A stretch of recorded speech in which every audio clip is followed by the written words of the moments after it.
Hey guys, welcome back to the channel. Today's going to be one of those videos of your top things that you hate about your car. Well, today we're going to be focusing on the ZR2. I've had it for just about 5 months now, and I think that's given me enough length of time to be able to kind of judge of what I like and what I dislike about the vehicle. And so let's just go ahead and get started on this. Now, this is on my 22 Chevy Silverado ZR2.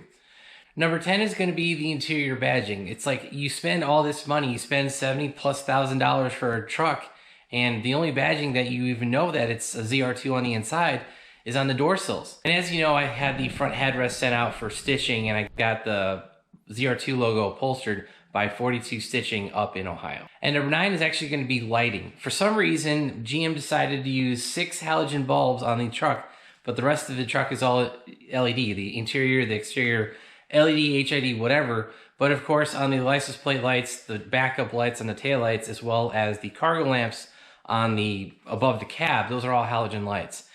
4 of those are easily replaceable. You just take the tail lights out. But the lamp on the top, you have to basically disassemble the interior of the truck and the exterior just to get to it, because it's like in a plastic spoiler that has to come off. You can't just take that light out by itself. Number 7 and number 8 kind of tie together. Number 8 is going to be miles per gallon. This truck with a 6.2 liter 10-speed should get fairly decent mileage in my opinion. I've seen a high of 21.5. I'll show you that here, but in the past, I've gotten as low as like 16. So it doesn't get great gas mileage for what it is. And from what I'm understanding, the GMC and maybe even the high countries get even better gas mileage. So it's kind of weird that the ZR2 specifically gets pretty terrible gas mileage. And I should say that I was probably getting at 21, 22 miles per gallon because I had the smaller wheel and tires on the truck. I wasn't running the stock wheels. So, that's probably one reason. And since the speedo was off, I was actually going 5 miles per hour slower than I thought I was. So I probably wasn't hitting 80 miles an hour. I was probably only hitting 70, 65, 70, something like that. And so that directly ties into number 7, and that actually is the seat harshness. These seats are super stiff. I recently went on a 1,000-mile road trip for a part for the Corvette. I think you guys will have already seen that video. And after 12 hours, man, my rear end hurt really bad because like the seats are pretty harsh and pretty stiff. So I'm not sure there's much you can do about that besides take the seats off, take the cushions off, and maybe add some additional cushioning to the bottom of the seat foam. That might be something we look into the future, but yeah, just be aware that the seats are pretty stiff. Number 6 is going to be the overall handling. If you guys drive this truck, I come from a 2500 HD to a 1500. The 1500 is just maybe specific to the ZR2 suspension, but guys, when you slam on the brakes, the whole truck kind of nosedives. When you accelerate real hard, the whole rear end squats. All the weight goes to the back. So maybe it's just that ZR2 suspension. It's a little unnerving at times because, like I was saying, it squats, it nosedives real bad. But and if you're just driving, switching lanes, kind of get a lot of body roll too. So that ZR2 suspension going over bumps handles great, but like I said, it nosedives, it squats, and if you go side to side, it likes to tilt there's a lot of body movement there, so just be aware of that. Number 5 is going to be the stereo. As you guys know, I added the subwoofer, and that made the complete difference that I needed, but I had to go ahead and spend another $600 or $700 to add a subwoofer to the already stereo that you paid a premium for, because I have the technology package on my truck, and that's an extra $1,000 or $1,500 or whatever it is. Then I had to go spend more money just to make it sound pretty decent. Then I had to go ahead and spend more money, which was the $40 controller or the base controller for that subwoofer. I'd take the amp off, switch, I'd make all adjustments to those switches, and by adding the subwoofer, doing those modifications to the amp as well as that bass controller has made a complete difference. It made the stock system suck a lot less. But, for what you're paying for that premium with this Bose sound, you think it would sound better. Number 4 is going to be I don't know if it's a sign of a truck produced during COVID or what, but actually electrical gremlins. Now, I've really only had one problem myself, and that is on the side proximity sensor under your mirror. Like, I could be driving down the interstate in the far left lane, so the most inner lane toward the middle, toward the divider, so there's no traffic to my left, but that little yellow LED in the mirror will flicker like there's a car next to you. Guys, you're in the divider. There's nothing next to you. Or, get this, there could be not a concrete divider. You could be in a grass median, and that stupid light will still flicker like saying there's traffic in your blind spot on your left. There's obviously no traffic there, and the thing, you know, just goes on and off. And then during that 1,000-mile road trip down to Florida and back, it said that the, I believe it's called like the proximity sensor system, it said it was unavailable. It just stopped working like halfway through the trip. Turn the truck off when I had to get gas, fill back up. If, you know, that message isn't there, the system works again. But that's just small things like that you might notice. I've seen people complain about the radio messing up. I've seen some other, there's another thing where you have to pull a fuse. I don't have the details on that, but I have seen another common issue where you might have to pull a fuse and it resets. Oh, I think it might have something to do with the cameras. Like one of the cameras might stop working. You have to pull a specific fuse. Again, I haven't experienced it, so I don't know what the exact problem is. But yeah, so just expect there might be some electrical gremlins.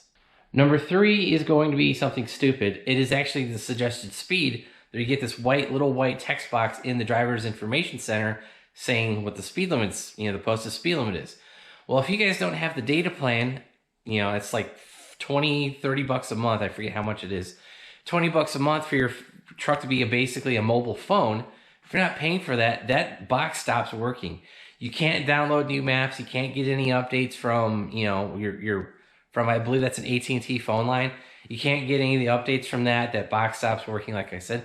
So you basically have to spend an additional 20 bucks a month for that little box to work. So just a heads up on that.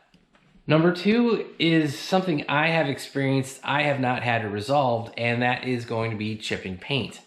Guys, just be aware that this truck has, I don't want to call it soft paint because the SS behind me, this is probably the worst car in the world for soft paint because holding at the end, I just didn't care about paint jobs.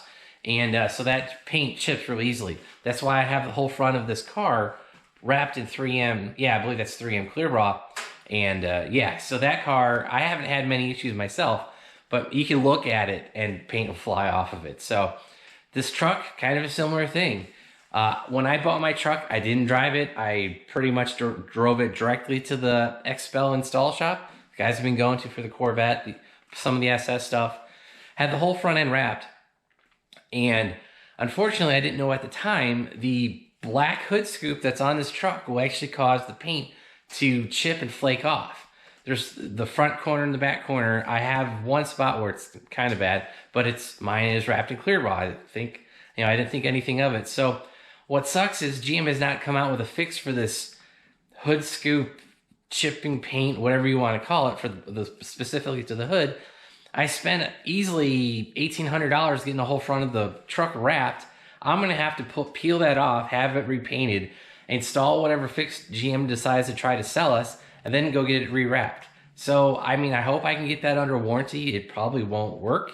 But yes, that's $600 to $1,000 I'm going to have to spend again to get the hood rewrapped to how it's supposed to be. So that just sucks. It's just something that you guys should be aware of. And my number one issue with this truck are the stock wheels. I absolutely hate the stock wheels.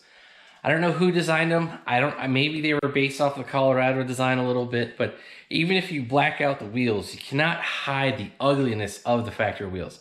Of course, this is just my opinion, but as soon as I bought the truck, and mine has those two-tone wheels, actually it's a 3-tone wheel. It's got bronze in the middle. It's got this, machined edge, and then it's got black. Oh, and it's got a silver center cap. Whoever designed these wheels needs to go back to design school and learn how to design something, because those wheels are hideous. So one of the first projects I did, besides kind of the audio stuff, was actually go find new wheels. I went and found some GMC Denali wheels. There's a 20-inch wheel. I actually have a project coming up on that. I'm not sure if we've revealed that just yet. But yeah, so I already swapped out the wheels. I had them powder coated. I do need to buy new tires for those wheels, but yeah, the factory wheels I absolutely hate. Like I can't stand the design of it. So yeah, that's kind of the top 10 things that I hate about my Silverado ZR2. A lot of them can be fixed real easily. Some of them are just personal choice, kind of like the wheel and tire. I just dislike the stock setup. Easily resolve that with a set of aftermarket or a set of stock wheels, get them powder coated, whatever. The handling, I've got a project coming up for that. Actually, we're going to be working on that today. And everything else, the bulbs we took care of, the stereo we took care of. Some of the stuff is easily fixable. Some of the stuff isn't, like that data plan, that kind of sucks. But, overall, I haven't had many issues with the truck. I know there's a potential lifter issue with the 6.2 motor. That's kind of an issue with all the late model LT engines. If we run into a problem, I do have a warranty for the next 3 or 4 years, whatever it is. So, but yeah, so that's gonna be it for today's video. If you guys want to see a top 10 things that I love about the truck, we can do that as well. But I'll be honest, I've done the market research, and these top 10 things that you hate about your vehicle, they always do a lot better. So yeah, if you guys like this video, hit that like button. If you guys want to see us resolve some of those top 10 things that I hate, hit that subscribe button, turn on your bell notifications. And if you guys want to help support the channel, check out the links down below. Make sure you check out our website, BonecrrusherSS.com. Any merchandise you guys pick up there goes right back in the truck, the channel, and help resolve those top 10 things that we hate. So thanks, guys. Have a great one.